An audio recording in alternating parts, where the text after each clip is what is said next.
A'udzubillahiminasyaitonirrajim. Bismillahirrahmanirrahim. Teman-teman, kemarin saya memberikan postingan di Instagram saya mengenai salah satu tokoh atau kiai yang melakukan kegiatan salam-salaman dengan santri-santriwatinya, yaitu videonya seperti ini. Di situ juga saya mempertanyakan kepada netizen, apakah pernah pada zaman Nabi Muhammad SAW dulu pernah melakukan yang seperti itu. Dan jelas tidak ada riwayat bahwa Nabi Muhammad menyentuh tangan seorang perempuan semasa hidupnya. Dan ini disaksikan langsung oleh Aisyah bahwa Rasulullah SAW selama masih hidup tidak pernah menyentuh wanita, tangan wanita, baik dengan kain ataupun tanpa kain, terlebih tanpa kain. Bahkan di samping itu akan menimbulkan syahwat apabila wanita itu bermudah-mudahan untuk menjulurkan tangannya kepada lelaki yang bukan mahram, maka ia tidak akan segan untuk melakukan hal-hal yang lebih dari itu. Dan kenapa di situ saya menyebutkan miris? Ya miris karena santri-santriwatinya bukan cuma bersalaman, tapi cium-cium juga. Lebih tegas lagi kata Nabi Muhammad, apabila seorang lelaki berjabat tangan dengan wanita yang bukan mahramnya, maka ditusuk dengan besi yang tajam itu lebih baik daripada melakukan hal tersebut. Jadi di situ meskipun tidak ada keterangan, yaitu menggunakan kaos tangan atau bagaimanapun, intinya berjabat tangan. Dan di situ juga dijelaskan oleh para ulama bahwa yang menjadi permasalahan bukan cuma jabat tangannya, tapi menatapnya. Karena menatap perempuan yang bukan mahram pun apabila dia terjadi gejolak dalam hatinya, kertak dan lain sebagainya, itu bisa menjadi syahwat. Dan itu yang dilarang oleh Nabi Muhammad SAW. Apalagi pegang-pegang tangan ya. Karena meskipun kita menggunakan kaos tangan gitu, nah yang namanya nyentuh yang bukan mahram itu pasti ada rasa yang berbeda, apalagi sampai dicium-cium. Ya meskipun saya juga sadar ada pendapat dari Imam Syafi'i bahwa berjabat tangan apabila dengan kain itu diperbolehkan, namun ketiga imam mazhab lainnya itu sepakat akan keharamannya. Jadi menghindari hal tersebut itu lebih utama karena lebih mengikuti jumhur ulama. Karena kata Aisyah, apapun yang ditetapkan oleh Rasulullah SAW itu adalah perintah dari Allah Subhanahu wa Ta'ala. Apalagi sebelum saya membuat video tanggapan itu, reaction itu, saya nonton beberapa kajian dari Ustadz Khalid Basalamah, Ustadz Zulkarnain, Ustadz Abdul Somad, Buya Yahya dan lain sebagainya. Terlebih kata Buya Yahya, jadi hukum musafahah sangat jelas.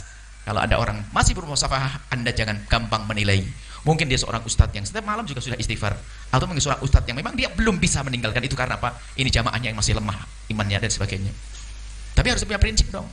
Santri kok masih salaman, itu yang aneh. Kalau orang awam, ibu-ibu, pegawai, bekerja, bukan santri, itu masih mungkin. Ini santri. Hah? Sama ustadznya yang sudah sepuh 28 tahun. Sepuh ya ini janganlah ya, tolonglah kita menjaga. Semakin Anda menjaga, Allah akan jaga Anda.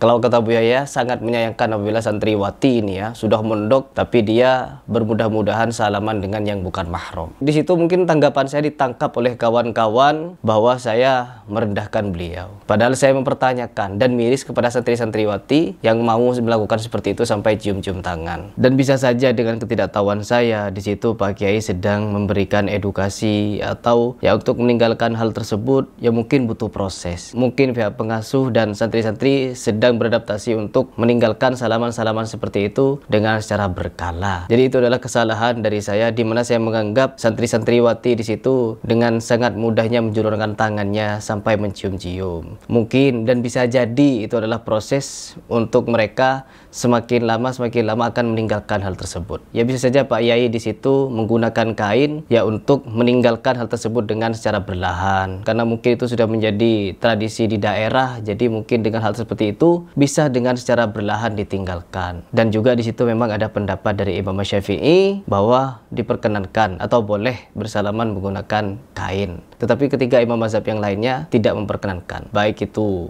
muda ataupun tua. Jadi di situ saya sekali lagi minta maaf atas ungkapan-ungkapan yang kurang berkenan dari lisan saya. Semoga Allah senantiasa mengampuni dosa-dosa kita dan selalu memberikan kita petunjuk. Dan di situ saya sudah mengklarifikasi dan meminta maaf ya, bukan berdebat. Kalau niatan kita untuk berdebat, maka ini tidak akan selesai-selesai. Karena kalau kita menimbang dari segi syariat, dari pendapat keempat imam mazhab, bersalaman antara laki-laki dan perempuan, hukumnya haram. Tidak ada perbedaan pendapat mengenai keharamannya. Karena Rasulullah SAW pernah memesankan di dalam hadis sahih bahwa aku tidak pernah berjabat dengan seorang perempuan. Karena kalau kita menimbang dari keempat imam mazhab, yaitu Imam Hanafi sangat tegas baik kepada perempuan yang sudah tua ataupun yang muda, tetap hukumnya haram menatap baik bersalaman meskipun dia merasa aman dengan syahwat. Terus yang kedua dari Imam mazhab Maliki, Imam Maliki pun juga berpendapat seperti itu. Terus Imam Hambali, kalau kata Imam Hambali juga lebih tegas lagi teman-teman, kalau hukumnya memang haram berjabat tangan kepada yang bukan mahram. Bahkan apabila ada orang yang melanggarnya, dia telah menyelisihi ijma, yaitu pendapat dari kebanyakan ulama. Terus yang terakhir yaitu Imam Syafi'i. Imam Syafi'i juga melarang berjabat tangan antara laki-laki dan perempuan yang bukan mahram, terkhusus meskipun dia tua. Tapi ada pendapat yang dimana Imam Syafi'i juga pendapat bahwa bersalaman dengan menggunakan kain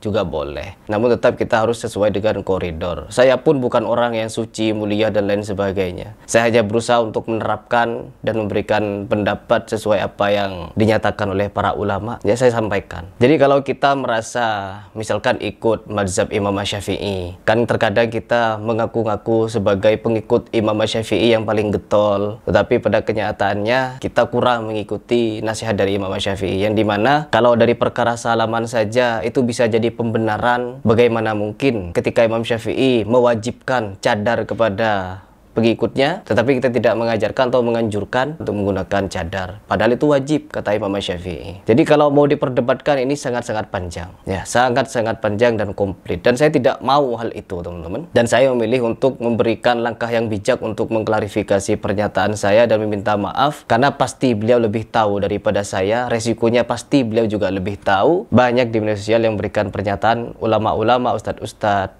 memberikan statement bahwa hal tersebut haram, lebih baik jangan ditinggalkan. Ya, pelan-pelan ditinggalkan lah. Karena apa? Hal tersebut mudaratnya banyak. Dan terlebih hal yang lebih penting di sini, kita bukan berebut siapa yang benar dan siapa yang salah. Bagaimana kita bisa mengajak umat kembali pada kebenaran Islam, kembali menjalankan sunnah, apalagi kita sebagai muslim yang di Indonesia termasuk golongan muslim terbesar, yang dimana banyak di Indonesia 80% atau 90% menganut agama Islam, ya teman-teman. Jadi sangat wajib untuk kita sering menasihati dalam kebenaran dan kesabaran. Dan tentunya terlepas dari video klarifikasi saya kemarin, yang dimana kemarin saya berhadapan dengan murid-murid Kiai Yazim Ibrahim, saya sangat berterima kasih karena saya bisa menyampaikan apa yang seharusnya saya sampaikan, dan saya pun menemui mereka seorang diri. Itu karena saya hanya ingin menyampaikan apa yang menjadi pikiran saya, ya, bukan ingin merasa sok benar sendiri atau merasa angkuh, tidak, ya. Karena kalau kita berbicara angkuh-angkuhan, tidak ada yang namanya orang angkuh. Semua orang kelak akan mati dan akan bertanggung jawab akan perbuatannya masing-masing.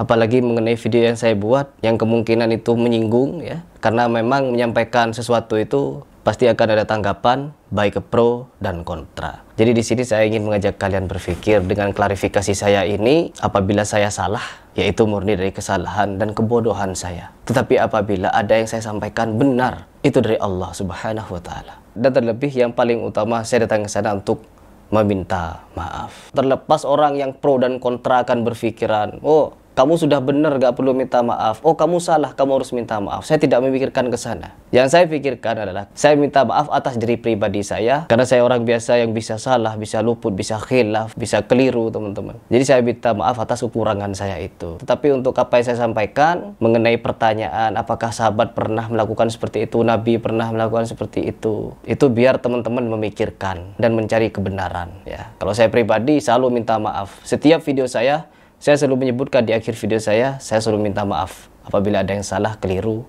dari ucapan saya. Karena kebenaran itu adalah mutlak milik Allah Subhanahu wa Ta'ala.